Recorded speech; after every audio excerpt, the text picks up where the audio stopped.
అందరికి ముందుగా నమస్కారం అండి. Welcome to my channel. ఈరోజు నేను ఒక విషయం చెప్పాలనుకుంటున్నాను. నా మైండ్లో నుండి అస్సలు పోవడం లేదు.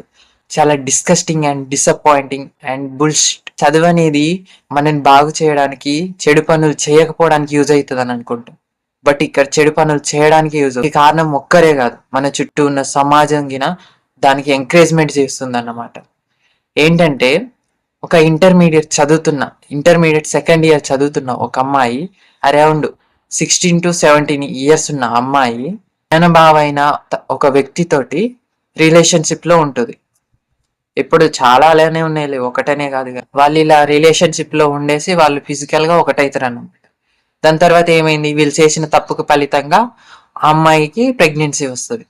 ప్రెగ్నెన్సీ వచ్చేసరికి ఆ పర్సన్ అయితే ఎవరున్నాడో, వాళ్ళ బావ అయితే ఎవరున్నారో ఆ పర్సన్ చెప్తాడు, నువ్వు బొప్పాయ తిను ప్రెగ్నెన్సీ పోతుందని ఆ అబ్బాయి చెప్తాడు అన్నమాట. బయట పడిపోతాం, దొరికిపోతామని. ఆ అమ్మాయి ఏం చేస్తుంది, చెప్పినట్టు అరౌండ్ 16-17 అంటే అంత మెచ్యూరిటీ ఉండదు అసలు. తను ఒక మైనర్ గర్ల్ చెప్పాలంటే. తను వాళ్ళ బావ చెప్పినట్టు ఆ పాపాయ తింటది. తిన్నా కానీ ప్రెగ్నెన్సీ పోదన్నమాట. అలాగే తను ఇంటర్మీడియట్ చదువుతున్నప్పుడు తన హాస్టల్లోనే ఉంటుంది.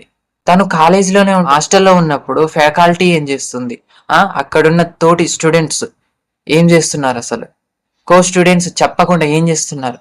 డెలివరీ టైంలో తనకి పెయిన్స్ వస్తున్నాయి అంతనే బాత్రూమ్కి వెళ్తుంది. బాత్రూమ్కి వెళ్ళేసి అక్కడే డెలివరీ అయిపోతుంది. చాలా అంటే చాలా, అసలు నా మైండ్లో నుండి పోవట్లేదు. ఏమనిపిస్తుంది అంటే, ఏంట్రా బాబు ఇలా ఉన్నారు ఈ రోజుల్లో అనిపిస్తుంది నాకు. ఎంత దారుణంగా తను ఆ బాత్రూమ్ లోనే డెలివరీ అయ్యి, ఆ బాబు పుట్టింది ఒక బాబు. ఆ బాబు పుట్టాక ఏడుస్తారు కదా పిల్లలు పుట్టాక, అలాగే ఆ బాబు ఏడుస్తూ ఉంటే ఏడుపులు విని ఎవరన్నా వస్తారని ఆ అమ్మాయి ఏం చేస్తారంటే, అసలు ఇది చెప్పలేని శోకం, చెప్పలేని దరిద్రమైన విషయం అన్నమాట. ఇంత దారుణంకి దిగజారుతున్నారు ఈ రోజుల్లో. ఆ అమ్మాయి ఏం చేస్తుందంటే, ఆ అబ్బాయి నోడిని, అప్పుడే పుట్టిన పసి కందుని, తనే చేసిన తప్పుకి ఫలితంగా పుట్టిన ఆ పాపని నోరు ముక్కు మూసేస్తుంది ఏడవకుండా.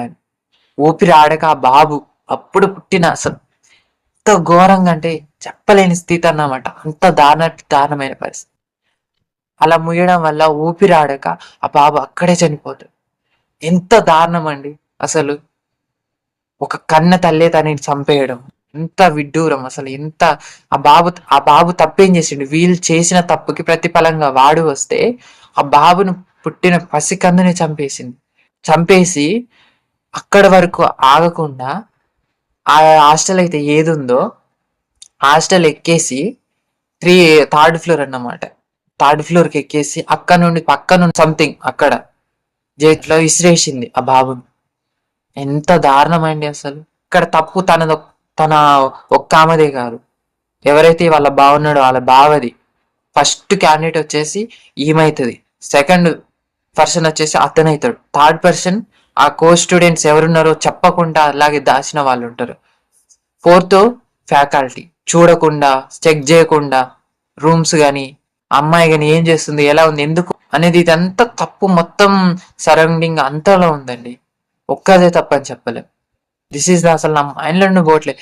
వీళ్ళు చేసిన తప్పుకి ఆ పసికందు చనిపోవాల్సింది వచ్చింది. వీళ్ళే పర్వాలేదు, ఏం లేదు, మహా అంటే ఇక మైనర్ కదా ఏం కాదు అని వదిలేసి చదువు కెరియర్ పోతుందని ఒక పసికందుని చంపేసిన ఒక వ్యక్తిని, దానికి కారణమైన ఇద్దరు వ్యక్తులు, ఆ తోటి వాళ్ళని, ఆ ఫ్యాకల్టీని ఏం చేయాలండి చెప్పండి. మీరే సమాధానం కింద కామెంట్లు రాయండి. ఏం రాస్తారో మీరే. సమాజం అసలు ఏం చదువుతున్నారు, ఏం నేర్పిస్తున్నాయి, ఎథిక్స్, వాల్యూస్, అసలు సంస్కృతి సాంప్రదాయం లేకుండా ఏంటిది అర్థం కావట్లేదు. ఇదైతే నేను ఎవ్వరిని ఉద్దేశించి కాదండి, ఒకటి జరిగింది, ఒక పసి కందు వాళ్ళ వల్ల చనిపోయింది. నాకు ఇప్పటికీ ఎంత బాధ అంటే అంత. ఇదండి నేను చెప్పాలనుకున్న వీడియో. ప్లీజ్ లైక్, షేర్, ఇలాంటివి జరగకుండా మీరు కాపాడాలని కోరుకుంటున్నాను.